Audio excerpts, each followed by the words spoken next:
The Hwasong-15 is a two-stage liquid-fueled intercontinental ballistic missile first tested in 2017. It uses a Road Mobile Transporter Erector launcher derived from Chinese heavy vehicle designs. The missile carries a single warhead estimated between 500 and 1,000 kilograms and demonstrated a range exceeding 13,000 kilometers during its initial flight test.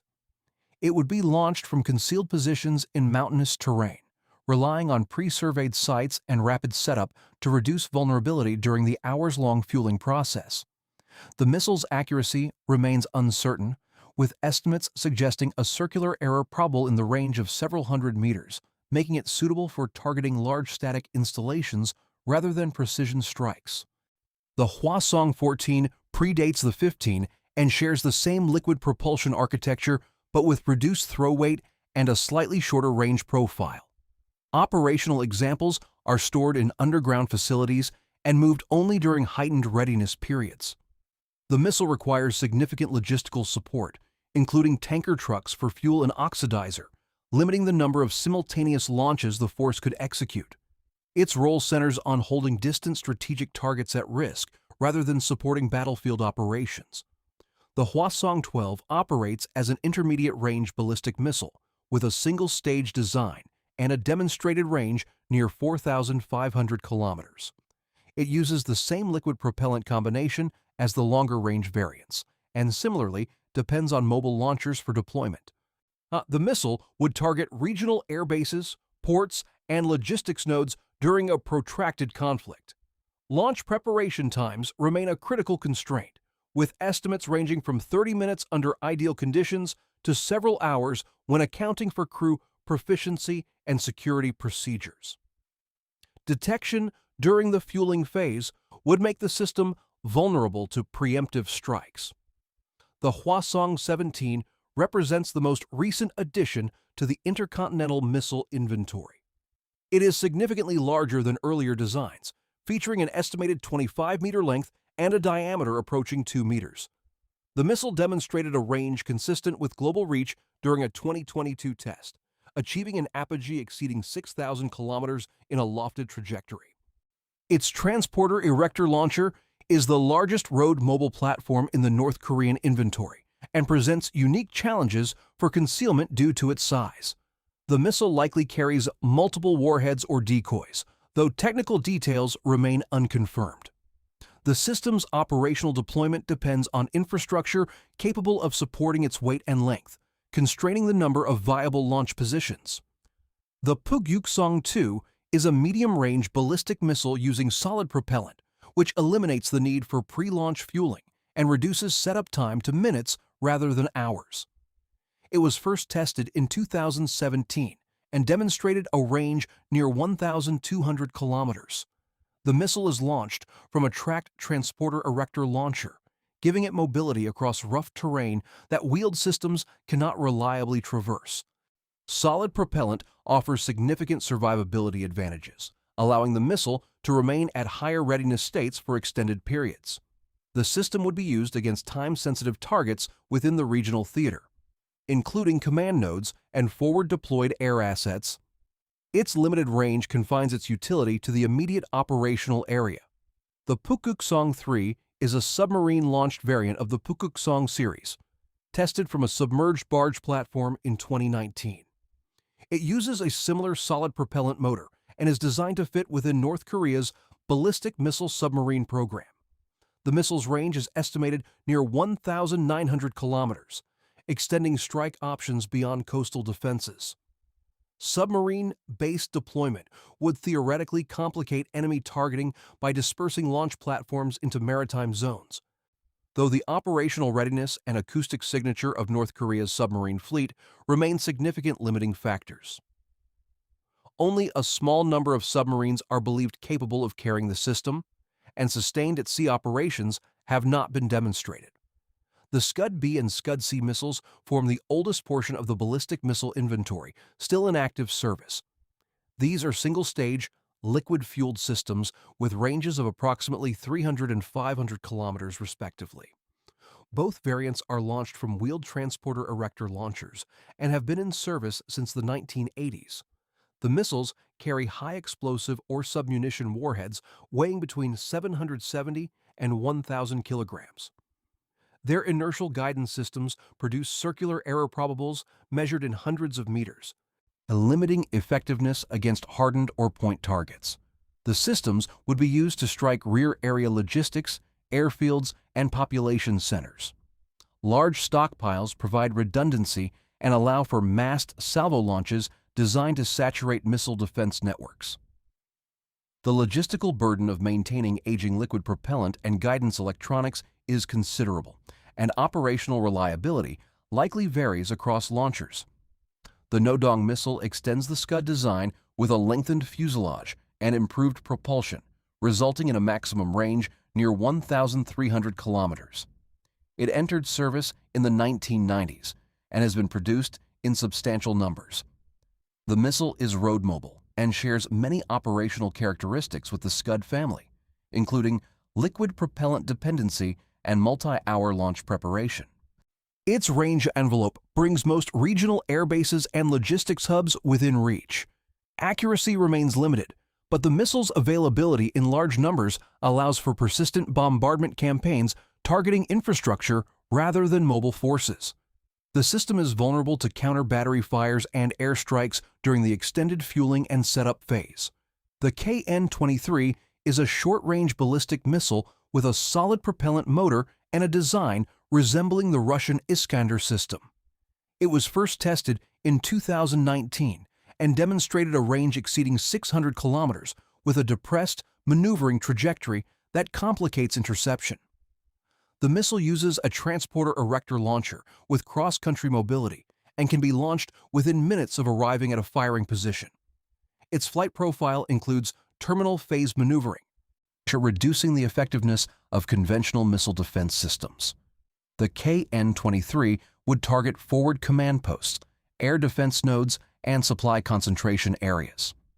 Its responsiveness and survivability make it one of the more operationally relevant systems in the inventory, though production numbers remain uncertain. The KN-24 shares the solid propellant architecture of the KN-23 but adopts a different aerodynamic configuration with control surfaces optimized for shorter ranges. It has been observed in tests reaching distances near 400 kilometers and follows a quasi-ballistic trajectory similar to the U.S. Army tactical missile system. The missile's role focuses on engaging high-value theater targets within the first hours of a conflict, including forward air defense systems and logistics nodes. Like the KN-23, its solid motor allows rapid deployment and reduces the signature associated with fueling operations.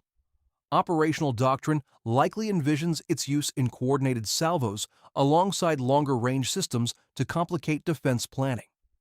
The KN-25 is a large-caliber multiple rocket launcher system, sometimes categorized as a short-range ballistic missile due to its guided trajectory and range exceeding 380 kilometers.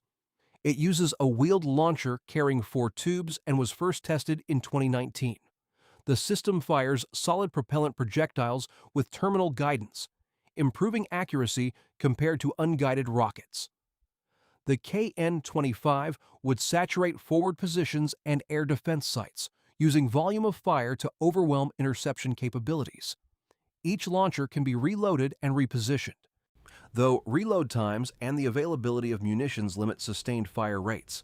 The system bridges the gap between traditional artillery and short-range missiles, offering rapid response and relatively high mobility. The T-62 main battle tank represents the primary medium tank in North Korean armored formations. Derived from Soviet-era production, the tank entered service in the 1970s and remains in large numbers, with estimates exceeding 1,000 units. It mounts a 115mm smoothbore gun capable of firing armor-piercing, fin-stabilized discarding sabot and high-explosive anti-tank rounds. The tank's armor is effective against autocannon fire and older anti-tank weapons, but vulnerable to modern kinetic penetrators and tandem charge warheads. Its mobility is constrained by a 620 horsepower diesel engine, limiting sustained cross-country speed. The T-62 would be used in massed assaults supported by infantry and artillery, relying on numerical superiority rather than technological parity. Low thermal signature management and absence of modern fire control systems reduce first-round hit probability, especially at extended ranges. The Chonma-ho is an indigenously modified T-62 variant incorporating improved armor packages and fire control updates. Multiple subvariants exist, with later models featuring explosive reactive armor tiles, laser rangefinders, and stabilization improvements. The tank retains the 115mm main gun and shares the same mobility and protection baseline as the T-62, though incremental upgrades improve survivability against specific threats. The Chonma-ho would serve in frontline units tasked with breakthrough operations along fortified defensive lines. Its effectiveness depends heavily on combined arms integration, as isolated armor formations would be vulnerable to precision-guided munitions and attack helicopters. Production numbers for modernized variants remain unclear, and the proportion of upgraded tanks within the total fleet is likely limited. The Pakpung-ho represents North Korea's most capable main battle tank, featuring a 125mm smoothbore gun derived from Soviet designs.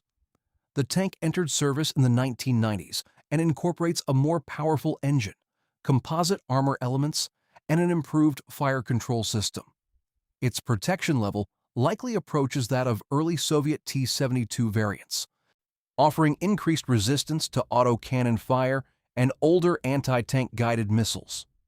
The tank's autoloader reduces crew size to 3 and enables sustained rates of fire.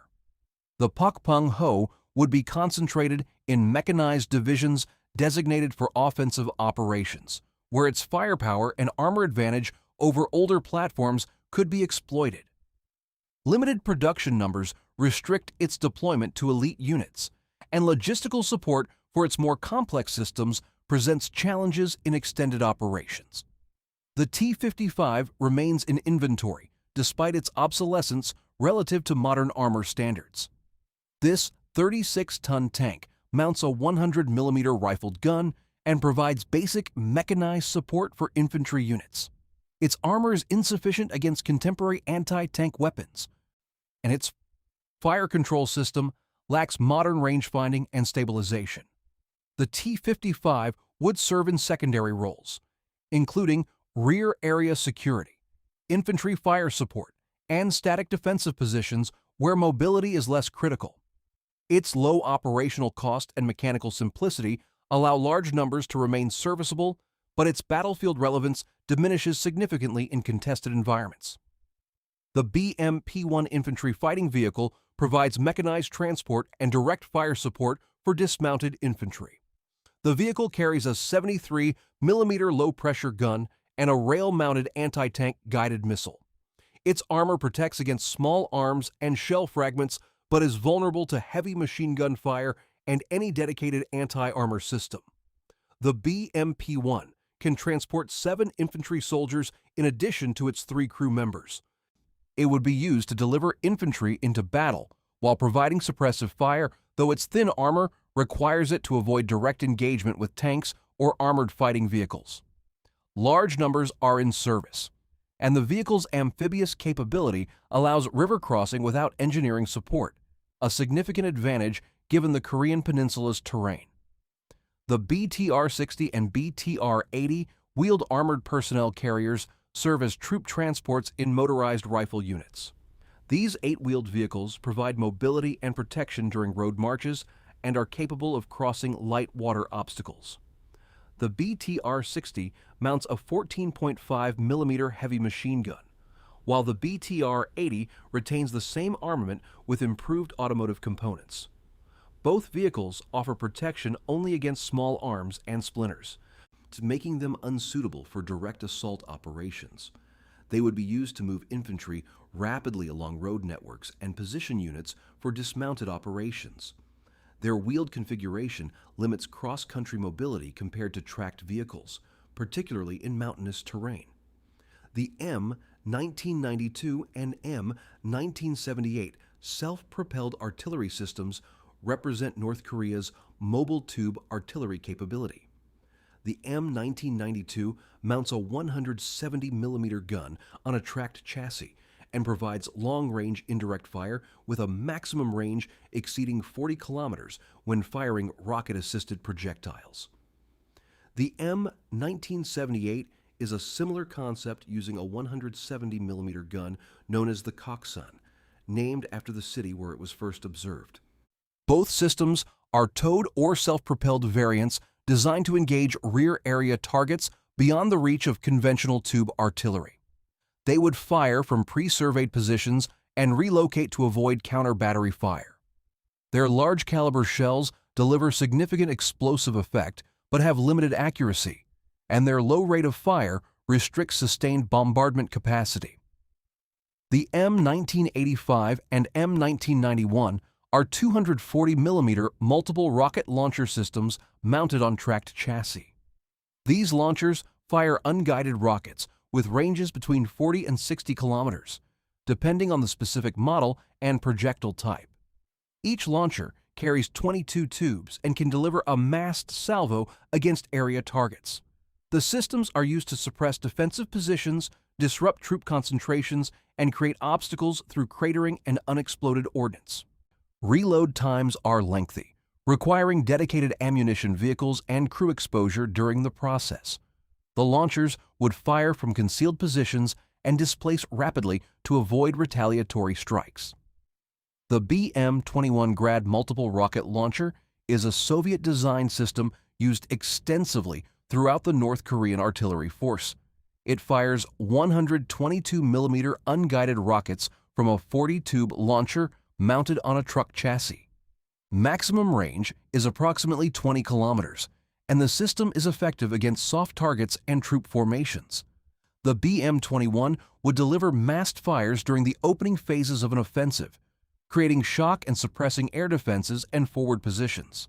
Its mobility and rapid rate of fire enable shoot-and-scoot tactics, though accuracy is poor and the system relies on volume rather than precision. The KN-09 is a 300mm multiple rocket launcher system observed in service since the early 2000s. It fires guided rockets with an estimated range exceeding 190 kilometers, significantly extending the reach of conventional rocket artillery. The system uses a wheeled transporter erector launcher and can be deployed rapidly. Its guided munitions improve accuracy compared to unguided systems, allowing engagement of specific infrastructure targets rather than area bombardment. The KN-09 would strike logistics nodes, air defense sites, and command facilities deep in the enemy rear. The number of available launchers and reload munitions remain uncertain, and sustained fire rates are limited by the complexity of the guided rockets. The MiG-29 represents the most capable air superiority fighter in the North Korean inventory. A small number of these aircraft were acquired from the Soviet Union in the late 1980s. The MiG-29 is equipped with a pulsed Doppler radar, capable of engaging multiple targets, and carries a mix of infrared and radar-guided air-to-air missiles. Its twin-engine configuration provides good thrust-to-weight ratio and acceleration. Operational readiness of the fleet is constrained by limited access to spare parts, avionics updates, and modern munitions.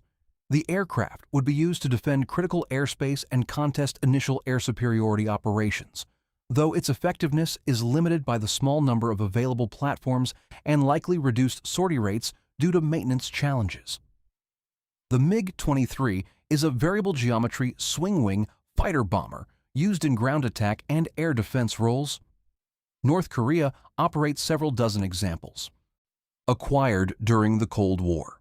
The aircraft can carry unguided bombs, rockets, and older air-to-air missiles.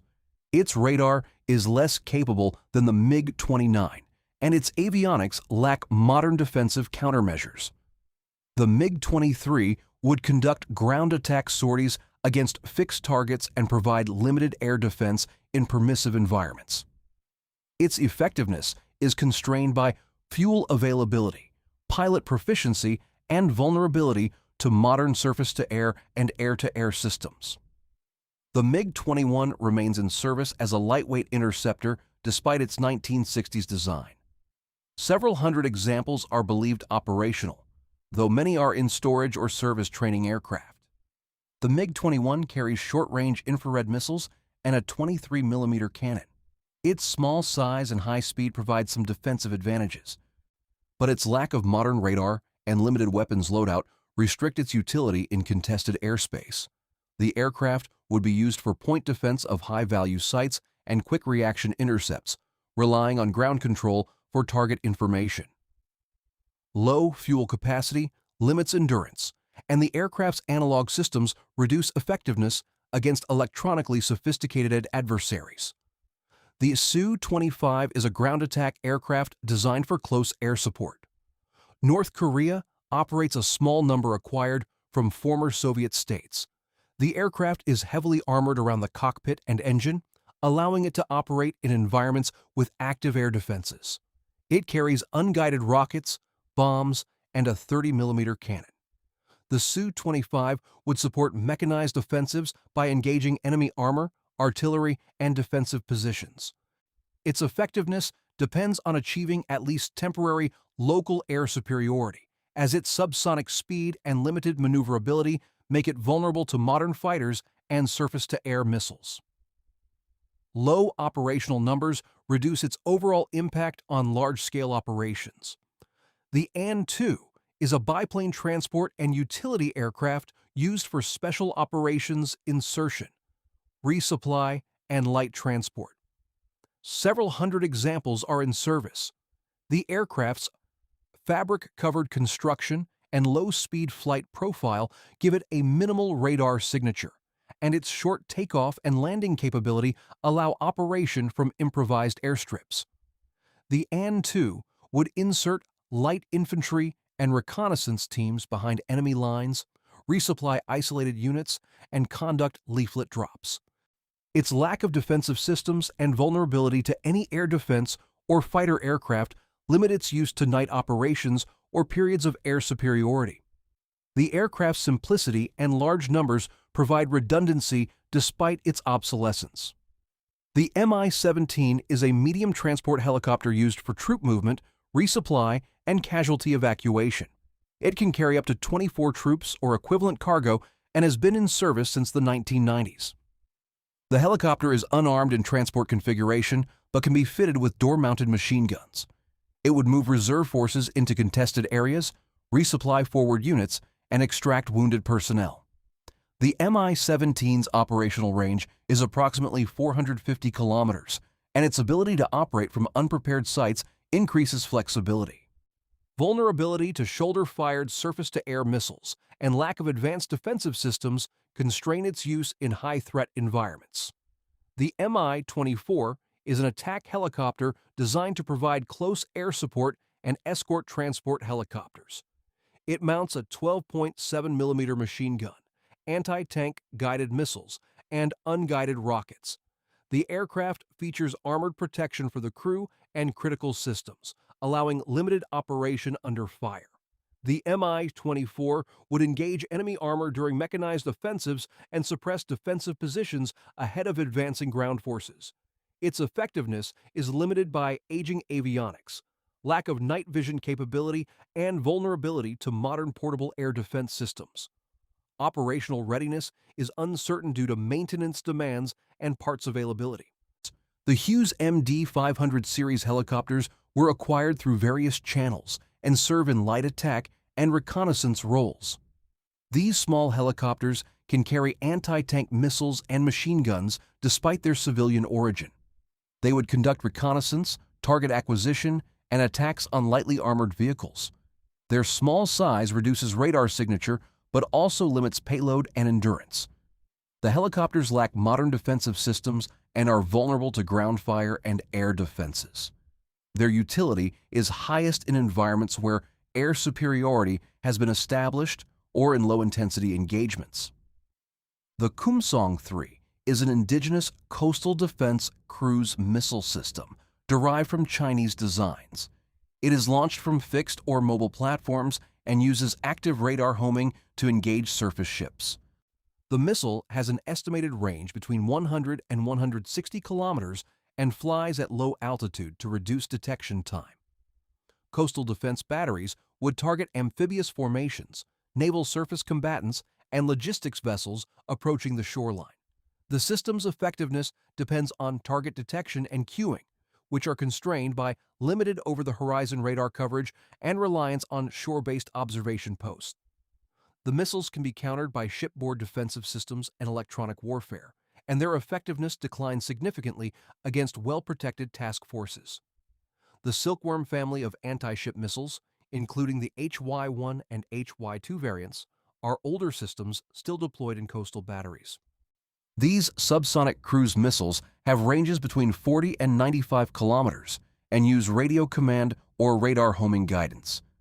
The missiles are large and relatively easy to detect, making them vulnerable to interception. They would be used in coordinated salvos to increase the probability of penetrating ship defenses. Fixed launch sites are vulnerable to preemptive strikes, and mobile variants are limited in number. The missiles pose a threat primarily to unprotected or isolated vessels rather than integrated naval task forces. The SA-2 surface-to-air missile is a high-altitude air defense system developed in the 1950s and deployed in large numbers throughout North Korea. The missile is effective against non-maneuvering aircraft at altitudes above 3,000 meters, but struggles against low-altitude and highly maneuverable targets. The system uses radio command guidance and requires continuous tracking radar illumination, making it vulnerable to electronic countermeasures. SA-2 batteries would defend strategic sites and create altitude restrictions for attacking aircraft. The system's effectiveness is limited by its age and the development of countermeasures, but large numbers provide redundancy and force adversaries to plan suppression of enemy air defense missions. The SA-3 is a medium-altitude air defense missile designed to engage aircraft between 100 meters and 12,000 meters. It uses radio command guidance with radar tracking and can engage targets at ranges up to 25 kilometers. The system is mobile and can be repositioned to adapt to shifting threats. The SA-3 would protect mobile mechanized columns and key logistics nodes. Its performance degrades significantly in heavy electronic jamming environments, and modern aircraft equipped with standoff weapons can engage targets without entering the missile's effective envelope. The SA-5 is a long-range, high-altitude air defense system designed to engage strategic bombers and high-altitude reconnaissance aircraft. It has an effective range exceeding 200 kilometers and can reach altitudes above 30,000 meters. The missile is large and requires fixed launch sites with extensive radar and support infrastructure. The SA-5 would defend critical industrial and command sites from standoff attack, forcing aircraft to operate at lower altitudes where shorter-range systems can engage them. Its radar system is vulnerable to anti-radiation missiles, and the system's effectiveness against low observable and jamming-equipped aircraft is questionable.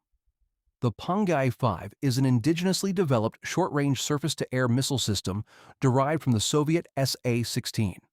It is man-portable or vehicle-mounted and uses infrared homing to engage low-altitude aircraft and helicopters. The missile has an effective range near 6 kilometers and reaches altitudes up to 3,500 meters. It would provide point defense for mechanized units and critical sites against helicopters, drones, and low-flying attack aircraft. The system is vulnerable to flares and other infrared countermeasures, and its short range limits engagement time against fast-moving targets.